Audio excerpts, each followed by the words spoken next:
네, 오프닝 벨과 함께하고 계십니다. 이어서 김기성 앵커가 꼽은 이슈에 함께하도록 하죠. 네, 첫 번째 이슈는요.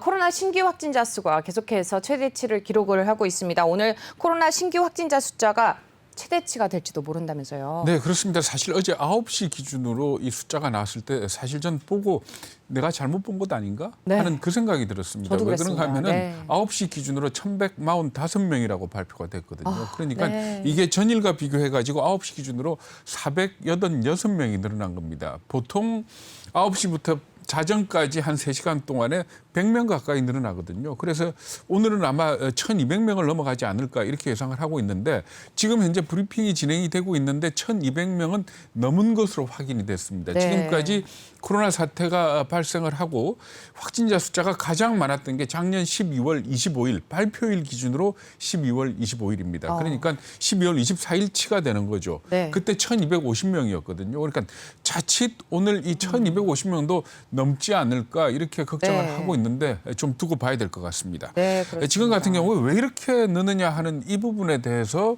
몇 가지 요인들이 있습니다. 첫 번째는 델타 변이에 대한 걱정이 있고요. 그리고 네. 또 아무래도 너무 오랫동안 지금 방역 조치가 지속되다 보니까 이 긴장감이 좀 해이해진 거 아니냐 하는 이 부분의 지적이 있고 그다음에 이 델타 변이 관련해 가지고 20, 30대 젊은 층이 무증상으로 감염된 경우가 많다 그럽니다. 그러니까 자신도 모르는 사이에 다른 사람한테 퍼뜨리는 전염원이 되고 있는 거죠. 그래서 이것 때문에 지금 현재 재생산 감염 지수가 1.2를 기록을 하고 있거든요. 그러니까 계속해서 늘어날 것이다라고밖에 볼 수가 없는데 정말 걱정입니다. 이렇게 되면 4차 대유행이 가시화됐다 이렇게 보는 게 옳을 것 같습니다. 네, 새 거리두기 단계가 오늘 발표가 될 텐데요. 당초 완화될 것으로 예상이 됐었는데 아무래도 어렵게 되지 않을까 네, 싶습니다. 그렇죠. 그러니까 7월 1일 날 원래 새 거리두기 단계를 갖다가 발표할 거다. 그러면서 완화될 거다라고 기대를 그랬었죠. 그렇게 기대를 했었거든요. 했었어요. 근데 그때 네. 심상치 않으니까 일주일 연기를 해서 오늘 내일부터 적용될 걸 발표를 하는데 지금 이 숫자 나오는 걸 봐서는 완화되는 게 아니고 3단계로 격상되지 않을까 이렇게들 그렇죠. 걱정을 하고 있습니다. 3단계가 되면은 5인 이상 모임이 금지가 되고 밤 10시 이후에 영업 금지 이거는 그대로 유지가 됩니다. 그것뿐만 아니고 각종 모임과 행사, 결혼식 이런 것들 50명 이하로 제한이 되고 또 교회 같은 종교 행사 같은 경우에는 정원의 20%밖에 그렇죠. 다시 할 수 없는 들어가죠. 그런 네. 상황입니다. 그리고 또 지금 아마 오늘부터죠. 그 방역 수칙을 어기게 되면은 열흘 동안 영업을 정지시키는 원 스트라이크 아웃제가 시행이 될 예정입니다. 이렇게 강압적으로 하는 것보다도 결국은 20, 30대 같은 경우에 몸에 특별한 이상이 없다 하더라도 가능하면 한번 검사를 받아볼 필요가 있고요. 그리고 마스크는 이제 거의 필수품이 됐다 이렇게 보는 게 옳을 것 같습니다. 네, 맞습니다.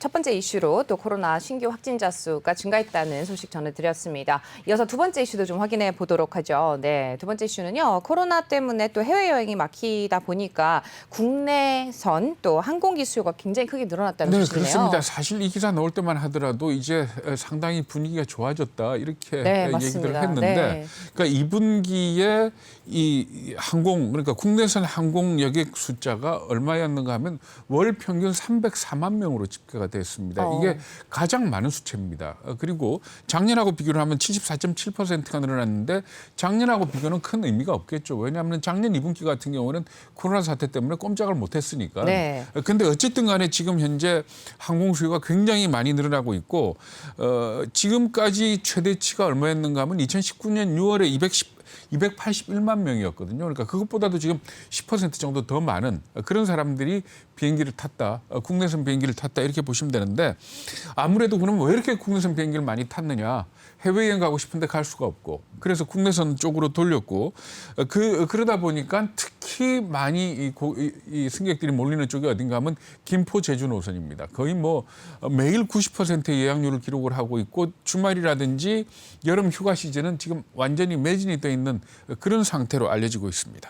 네, 지금 이렇게 항공 수요가 늘어나게 되면 항공사들이 좀 나아지지 않을까 싶은데 어떤가요? 네, 일단 항공 수요가 늘어나면 항공사들이 나아져야 되는 건 정상인데 저가 항공사, 네. 저비용 항공사 그러니까 LCC 같은 경우에는 전혀 그렇지 못하다 그럽니다. 왜 그런가 하면은 워낙 어렵다 보니까 3월과 4월에 서울 그러니까 김포 제주 항공권을 편도당 10,000원에 팔아버렸던 겁니다. 아. 지금 얼마 하는가 하면 8, 9만 원 하거든요. 네. 그러니까 그때 돈이 급하니까 저 항공권을 갖다 10,000원에 이미 팔았으니까 이제 팔 수도 없는 상황 아닙니까? 그렇죠. 왜 그런가 하면은 그러면 비행기 편을 늘리면 될 거 아니냐 이렇게 생각하시겠지만은 지금 현재 김포 제주 간의 항공편은 더 늘릴 수 없는 그런 상황이라 상태이군요. 그럽니다. 그래서 네. 지금 현재 저비용 항공사들의 자금 사정을 볼 것 같으면은 이 4개 대표적인 저비용 항공사가 있죠. 제주항공, 진에어, 티웨이, 에어부산 이렇게 있는데 이들 4개 항공사가 지금 현재 가지고 있는 현금 자산은 어느 정도인가 하면은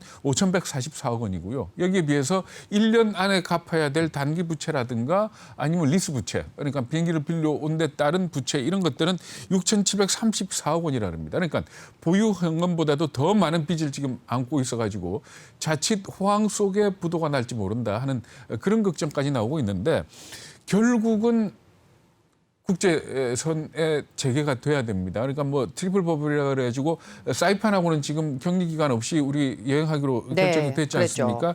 그럼에도 불구하고 여행 가는 사람들이 없다 그럽니다. 왜 그런가 하면은 보통 사이판 그리고 지금 얘기가 되고 있는 데가 괌, 베트남 이런 네. 데인데 여기가 대부분의 경우 가족 여행 아니면 신혼여행 아닙니까? 그렇죠. 네. 그런데 가족 여행 같은 경우에 애들은 아직 백신 안 맞았잖아요. 그렇죠. 그러니까 네네. 어린이들이 백신을 안 맞았으니 여행 가기가 불편해진 거고 그리고 신혼여행 같은 경우에도 자칫 가서 뭐 이런 걱정들 때문에 안 간다 그럽니다. 그러니까 완전히 코로나 사태가 진정되기 전까지 내지는 백신 여건이 어느 나라나 좀 통용화되고 그랬을 때까지는 좀 어렵지 않겠느냐.